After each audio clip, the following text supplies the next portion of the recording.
The background of Makki surahs, as Surah Al-Inam is the first long Makki surah in the order of compilation of the Quran, will be useful to explain the historical background of Makki surahs in general, so that the viewers may easily understand the Makki surahs and our references to its different stages in connection with our commentary on them. First of all, it should be noted that comparatively very little material is available in regard to the background of the revelation of Makki surahs, whereas the period of the revelation of all the Madani surahs is known, or can be determined with a little effort. There are authentic traditions, even in regard to the occasions of the revelation of the majority of the verses.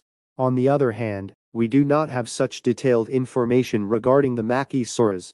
There are only a few surahs and verses which have authentic traditions concerning the time and occasion of their revelation. This is because the history of the Makki period had not been compiled in such detail as that of the Madani period. Therefore, we have to depend on the internal evidence of these surahs for determining the period of their revelation. For example, the topics they discuss, their subject matter, their style, and the direct or indirect references to the events and the occasions of their revelation. Thus, it is obvious that with the help of such evidence as this, we cannot say with precision that such and such surah or verse was revealed on such and such an occasion. The most we can do is to compare the internal evidence of a surah with the events of the life of the Holy Prophet Sallallahu alayhi Vasellum at Makkah, and then come to a more or less correct conclusion as to what particular stage a certain surah belongs.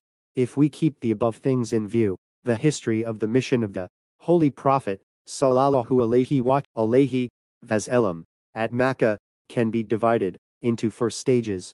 The first stage began with his appointment as a messenger and ended with the proclamation of prophethood 3 years later. During this period, the message was given secretly to some selected persons only, but the common people of Mecca were not aware of it. The second stage lasted for 2 years after the proclamation of his prophethood. It began with opposition by individuals, then by it took the shape of antagonism, ridicule, derision, accusation, abuse, and false propaganda. Then gangs were formed to persecute those Muslims who were comparatively poor, weak, and helpless.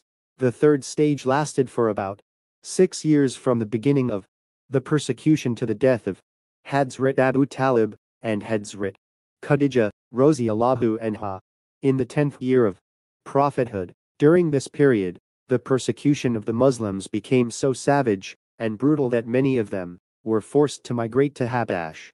Social and economic boycott was applied against the Holy Prophet Sallallahu alayhi Vasellum and the members of his family, and those Muslims who continued to stay in Makkah were forced to take refuge in Shi'b-i-A'bi Talib, which was besieged.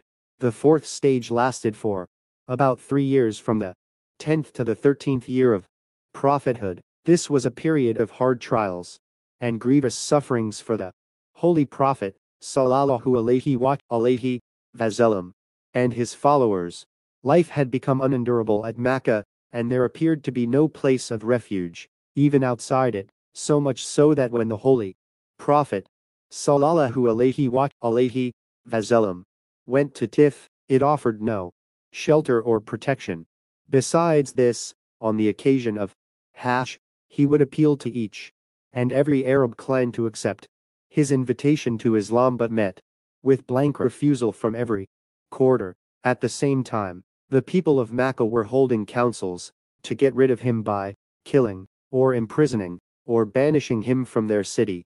It was at that most critical time that Allah opened for Islam the hearts of the Ansar of Yathrib, where he migrated at their invitation. Now that we have divided the life of the Holy Prophet Sallallahu alayhi Vasellum at Makkah into 4 stages, it has become easier for us to tell, as far as possible, the particular stage in which a certain Makki surah was revealed. This is because the surahs belonging to a particular stage can be distinguished from those of the other stages with the help of their subject, matter, and style. Besides this, they also contain such references as throw light on the circumstances and events that form the background of their revelation. In the succeeding Makki surahs, we will determine on the basis of the distinctive features of each stage and point out in the preface the particular stage in which a certain Makki surah was revealed. Thanks for your time.